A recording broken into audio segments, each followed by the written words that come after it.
Imagine this: you are performing a quantum physics experiment in your lab. Your friend, a scientist, observes the experiment and tells you the result. But here's the twist: according to quantum mechanics, the reality of what your friend observed may depend on your own observation. This is the essence of Wigner's friend, a thought experiment proposed in 1961 by the physicist Eugene Wigner. Let's unpack this fascinating paradox step by step. In quantum mechanics, particles such as electrons and photons exist in a superposition, a state where they are simultaneously in all possible configurations. For example, a photon passing through a beam splitter could be in a superposition of traveling both left and right. But when we observe the particle, the superposition collapses into one definite state.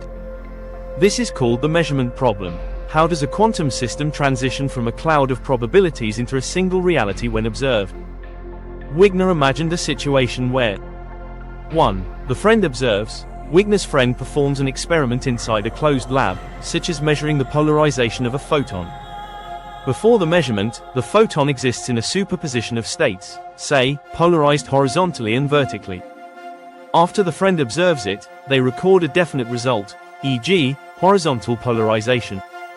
2. Wigner observes the friend. Wigner stands outside the lab and treats his friend and their entire lab as part of a quantum system. According to quantum mechanics, until Wigner opens the door and checks the friend's result, the friend and the photon are in a superposition of all possible states. The photon is both horizontally and vertically polarized, and the friend has recorded both outcomes simultaneously. Here's where it gets intriguing. From the friend's perspective, they observed the photon and got a clear result. Their reality is settled. However, from Wigner's perspective, the entire lab, including the friend, is still in a superposition. Wigner only resolves the superposition when he observes the friend. This creates a paradox of subjective reality. For the friend, the photon has a definite polarization. Their reality is classical and straightforward. For Wigner, the friend's lab is a quantum system in superposition, meaning multiple realities coexist. Whose perspective is correct? Is reality objective, or does it depend on the observer? Wigner's friend challenges the notion of a single, objective reality. If quantum mechanics is universally valid, then 1. Reality could be observer-dependent. Different observers may experience different realities. 2. There's no clear boundary between the observer and the observed. Even humans, with their thoughts and decisions, might be subject to quantum effects. This idea resonates with other interpretations of quantum mechanics, such as the Copenhagen interpretation: reality collapses into a definite state only when observed.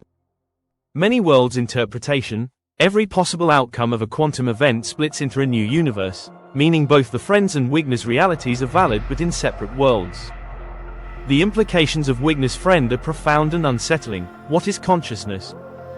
If observation collapses reality, does this imply consciousness plays a fundamental role in the universe? Are we quantum systems ourselves? Is reality subjective?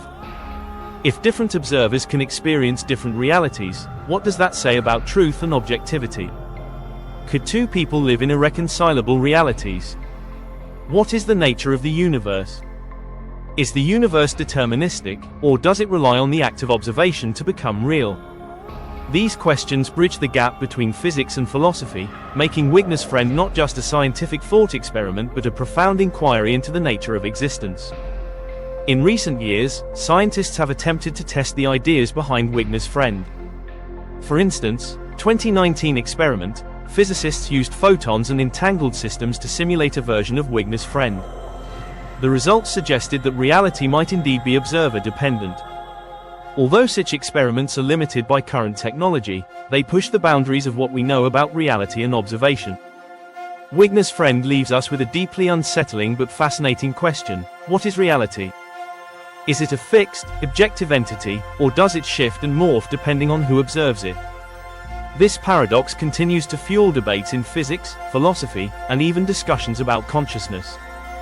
It invites us to think not only about the universe at large but also about our own role in shaping it.